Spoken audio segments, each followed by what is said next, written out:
வணக்கம். நான் இன்னைக்கு புளியோதரை எப்படி பண்ணணுங்கிறத நான் காமிக்க போகிறேன். அதுக்கு என்னெல்லாம் வேணுங்கிறத நான் சொல்கிறேன். புளியோதரை பண்ணுறதுக்கு முதல்ல நல்லெண்ணெய் வேணும், பச்சரிசி வேணும்.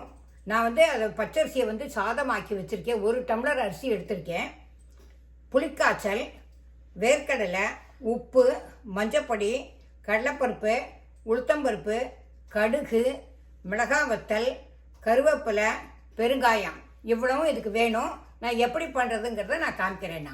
அடுப்பில் ஒரு கடாய் வச்சாச்சு. இப்போ பாத்திரம் வச்சுருக்கேன். இதுக்கு நல்ல புளியோதரைக்கு நல்லெண்ணெய் தான் ரொம்ப நல்லா இருக்கும். நான் நல்லெண்ணெய் ஒரு 3 ஸ்பூன் விடுறேன். நல்லெண்ணெய் காஞ்சதுக்கப்புறம் நான் இப்போ ஃபஸ்ட்டு கடுகு போட போகிறேன். எண்ணெய் காஞ்சி எடுத்து நான் ஃபஸ்ட்டு இப்போ கடுகு போடுறேன். கடுகு வெடிச்சுன்னு இருக்கேன். இப்போ நான் அதில் உளுத்தம்பருப்பு போடுறேன். அதுவும் ஒரு 1/2 ஸ்பூன் போடுறேன். அதே மாதிரி கடலைப்பருப்பு ஒரு 1/2 ஸ்பூன்.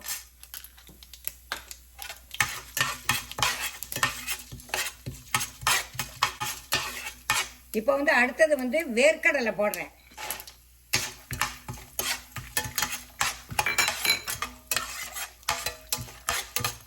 நெக்ஸ்ட் மிளகா வத்தல் போடுறேன்.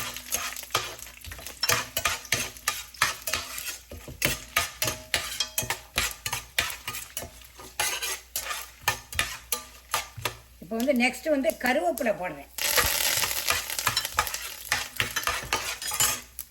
நெக்ஸ்ட் பெருங்காயம் போடுறேன். பெருங்காயம் கொஞ்சம் கூட போட்டாலும் நல்லா இருக்கும், போடுக்கும்.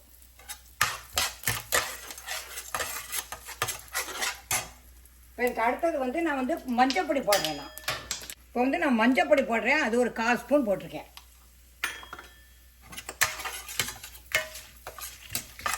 நான் ரெடிமேடாக நான் மெட்ராஸ்லேருந்து கிராண்ட் ஸ்வீட்ஸோட புளிக்காய்ச்சல் வாங்கியிருக்கேன். அது ஒரு 2 ஸ்பூன் போடுறேன். நான்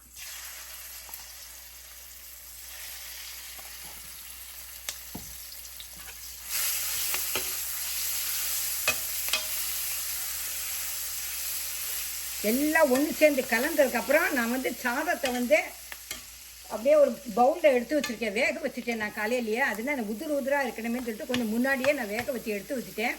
அதை இதில் போட்டு கலக்கணும். இப்போ எல்லாம் ஒன்று சேர்ந்து கலங்கியாச்சு. நான் கலக்கியாச்சு. நான் இப்போ நான் சாதத்தை போட போகிறேன். சாதத்தை போட்டு கிண்டிட்டு கூட கொஞ்சம் வேணுனாலும் இந்த சாதம் போட்டுக்கலாம். கொஞ்சம் உப்பும் போட்டுக்கணும். ஏன்னா புளிக்காய்ச்சல ஆல்ரெடி உப்பு இருக்குது. அதனால இந்த கொஞ்சமாக உப்பு போட்டுக்கோங்க. புளிக்காய்ச்சல் ரெடி ஆகிட்டு நான் கேஸை அணைச்சிட்டேன். எல்லாம் நீங்கள் கலக்கிட்டேன் இல்லையா, அதுக்கப்புறம் கேஸை அணைச்சிட்டோம் கிண்டுங்க, இல்லைன்னா அடியில் அடி பிடிச்சிடும். அதனால் அதை அணைச்சிட்டு அதுக்கப்புறம் அது கிண்டினா ஒன்று போல் எல்லாம் சேர்ந்துட்டு வரும். இப்போ அடுத்தது அவியல் பண்ண போகிறேன். அவியல் பண்ணுறதுக்கு என்னெல்லாம் காய்கறி வேணுங்கிறத நான் சொல்கிறேன். அவியலுக்கு என்னெல்லாம் காய்கறி வேணும்னா, நான் வெள்ளரிக்காய் நறுக்கி வச்சுருக்கேன். அதுக்கப்புறம் உருளைக்கிழங்கு வச்சுருக்கேன், கேரட்டை நறுக்கி வச்சுருக்கேன், சக்கரவள்ளி கிழங்கு நறுக்கி வச்சுருக்கேன், கத்திரிக்காய் நறுக்கி வச்சுருக்கேன், அப்புறம் பட்டாணி, வெள்ளை பூசணிக்காய், சிவப்பு பூசணிக்காய், முருங்கைக்காய் அதெல்லாம் நறுக்கி வச்சுருக்கேன். கருவேப்பிலை, பச்சை மிளகாய் இருக்குது. அப்புறம் உப்பு, தேங்காய் எண்ணெய், ஜீரகம், அரிசி 1 ஸ்பூன் அரிசியை ஊற வச்சுருக்கேன். இவ்வளவு தான் வேணும் அவியல் பண்ணுறதுக்கு. எப்படி பண்ணுறதுங்கிறத நான் காமிக்கிறேன். அடுப்பில் நான் ஒரு 1-1.5 டம்ளர் வரைக்கும் தண்ணி விட்டுருக்கேன். நீங்கள் காய்கறி எவ்வளோ வேக வச்சுக்கிறோம் அதுக்கு தக்கபடி தண்ணி விட்டுக்கோங்க. இதில் எல்லா காய்கறியும் ஒன்றா போட போகிறேன். முதல்ல கத்திரிக்காய் போடுறேன். அது கேரட்டு எல்லாத்தையும் நான் அலம்பித்தான் வச்சுருக்கேன். அது ஒன்றா நான் போடுறேன். இது சக்கரவள்ளி கிழங்கு,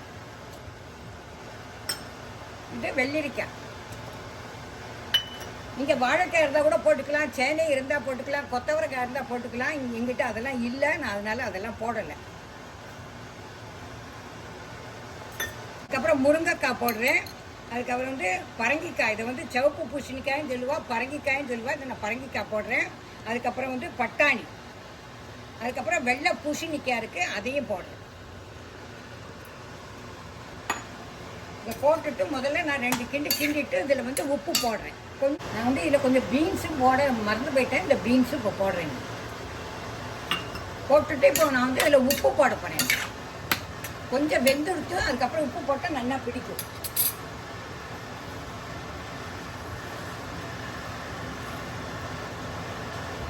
இப்போ வந்து நான் வந்து மிக்சியில் வந்து ஃபஸ்ட்டு தேங்காய்,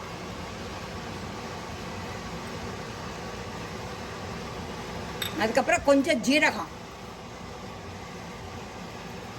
அதுக்கப்புறம் அரிசி வந்து நனைச்சி வச்சுருக்கேன், அதை வந்து போட போகிறேன்.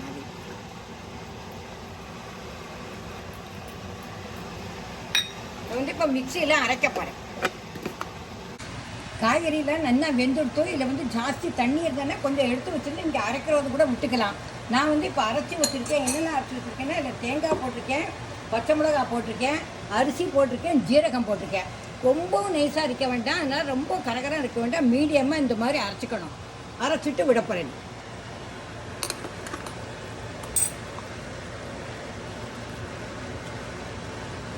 அவியல் வந்து ஆயிடுத்தோம். நான் வந்து இப்போ கருவேப்பிலை போட்டிருக்கேன். ஒரு சிலர் வந்து இதில் வந்து தயிர் விடுவா. தயிர் விட்டோன்னா சரி ரொம்ப நேரம் வந்து இருக்காது. அதனால் நீங்கள் பண்ணிட்டோம், எப்போ நம்ம சாப்பிட்றோமோ அப்போ தயிரை கொஞ்சம் விட்டு அதுக்கப்புறம் பண்ணலாம். இதில் வந்து லாஸ்ட்டில் நான் என்ன பண்ண போகிறேன், தேங்காய் எண்ணெய் விடணும். தேங்காய் எண்ணெய் விட்டால் தான் அவியல் ரொம்ப நல்லா இருக்கும். நான் 1 ஸ்பூன் தேங்காய் எண்ணெய் விட்டுருக்கேன்.